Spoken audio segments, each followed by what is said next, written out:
Hi everyone, my name's Emma Holmes and I'm here to talk to you about the massive impact that Steve Jobs had on America. Have you ever had a smartphone, a tablet, especially like an iPad, an iPod, or even a MacBook? You have sometime used a Apple product, and that is all thanks to Steve Jobs and his development of Apple.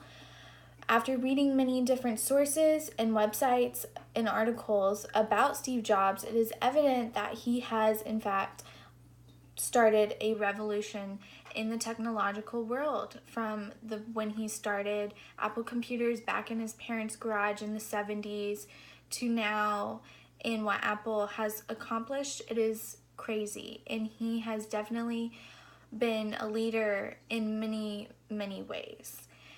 Ever since his childhood, when he was adopted by Paul and Clara Jobs back in Mountain View, California, he started his passion while he worked with his father and in their garage and invented and started different things, and that showed that he, from a young age, was an innovator and wanted to make new things. And even in school, many people didn't understand, but he was bored and he would get in trouble a lot, and that he basically was too bright for school, and that his administrators actually suggested that he should be moved up to high school and skip many grades. But his parents did not agree with that, and he went through school like a normal kid with his age group and graduated high school and went to college in Oregon.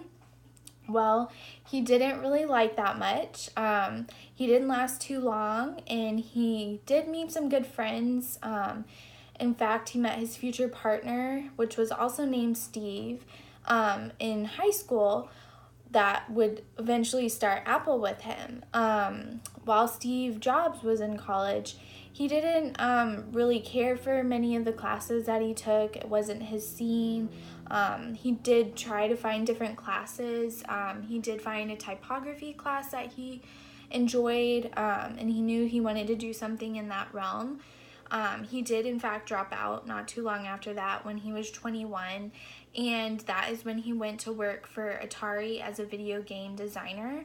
After that, he didn't last long there either.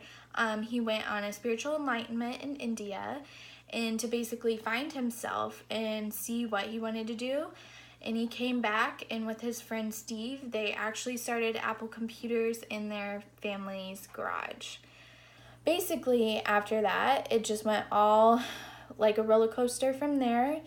The company did go up and down at points. Steve did have different issues in starting the company, but basically anything is not easy, and he made a huge impact on the world and how we see it through the technological advancements he made. He was definitely a trailblazer, and he forced everyone in the technological world to step their game up, including Sony, Samsung, and definitely Bill Gates and Microsoft. They were some of his biggest competitors, and he always seemed to pull ahead of them with the different things that he invented from time to time, and when he came out with them. He was definitely ahead of the time, and he definitely had that wow factor in each of his products. He received many different achievements throughout his career. Up until the point that he died, he was named Fortune's most powerful man of the year. He was also the CEO of the decade back in 2009. He was also inducted into the California Hall of Fame in 2007. He inspired many different people. Some say his leadership skills were a little rough and maybe a little rude at times, but he knew exactly what he wanted done, and that he knew that he had to keep different things out of his mind, and basically he created a Zen-like ability to focus on one thing and know what needed to be done and not let other factors bother him. Basically, Steve Jobs revolutionized the technological world, and even with his crazy competitors, he definitely did that, and he changed how we see